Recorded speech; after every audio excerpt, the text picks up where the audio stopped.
પાટણમાં લાલ ચંદનના વેપલાનો પર્દાફાશ। આંધ્રપ્રદેશના સંદુપાલીમાંથી લાવ્યા 2.5 કરોડનું ચંદન। શાકભાજીની આડમાં ચંદન લાવ્યા પરંતુ પકડાઈ ગયા। પાટણ, મહેસાણા અને બનાસકાંઠાના ત્રણેય પુષ્પા ઝૂકી ગયા।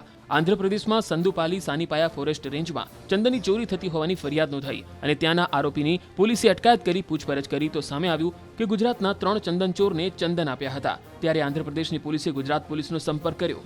ગણતરીના સમયમાં જ આ ત્રણેય પુષ્પા ઝૂકી ગયા અને એક પછી એક ખુલાસા થવા લાગ્યા। એલસીબીએ પૂછપરછ કરતા એ પણ સામે આવ્યું કે આ ચંદન આંધ્રપ્રદેશમાંથી આઈસરમાં શાકભાજીની આડમાં લાવવામાં આવતા હતા। આ તમામ ચંદનનો જથ્થો હાજીપુર ગામ નજીક શ્રેય ગોડાઉનના 70 નંબરના ગોડાઉનમાં સંગ્રહ કર્યો હોવાનું સામે આવ્યું। આ ચંદન 1-2 લાખ નહીં પરંતુ 4.5 ટન ચંદન આશરે 2.5 કરોડ રૂપિયાનું હોવાનું સામે આવ્યું। આ ચંદનચોર ગેંગે અન્ય કોઈ તસ્કરી કરી છે કે કેમ, અન્ય કોઈ ગુનાહિત પ્રવૃત્તિમાં સંડોવાયેલા છે કે કેમ, આ તમામ અંગે પોલીસે વધુ તપાસ હાથ ધરી છે।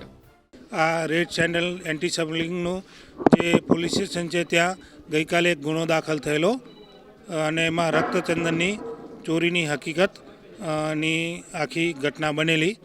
તો ત્યાં જે આરોપી પકડાયેલા છે એ આરોપીની પૂછપરછ દરમિયાન તેવી હકીકત આપેલ કે પાટણ ખાતે રહેતા પરેશ કાંતિજી ઠાકોર, મહેસાણા ખાતે રહેતા હંસરાજજી જોશી તેમજ ડીસા ખાતે રહેતા ઉત્તમચંદ સોની કે જે ત્યાં જે તિરુપતિ ખાતે ચંદન ચોરીનો ગુનો દાખલ થયેલો છે એ ચંદનની ચોરી કરી અને અહીંયા શ્રેય ખાતેના ગોડાઉન ખાતે લાવીને મૂકેલ છે।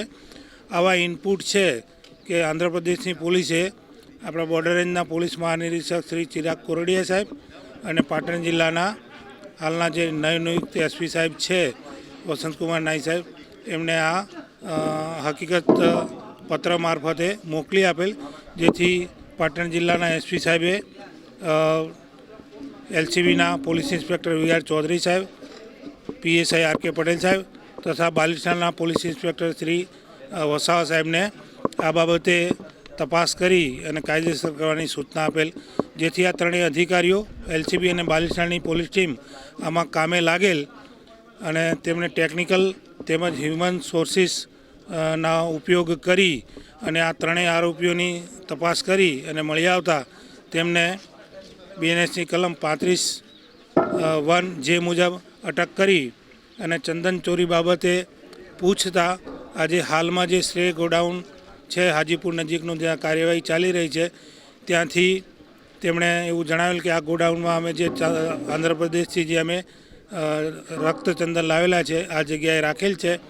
તો જે આ જગ્યાએથી અત્યારે કુલ 4.5 ટન ચંદન કે જેના આશરે 150 જેટલા થડ મળી આવેલ છે અને જેની કિંમત 2.5 કરોડ જેટલી થાય છે।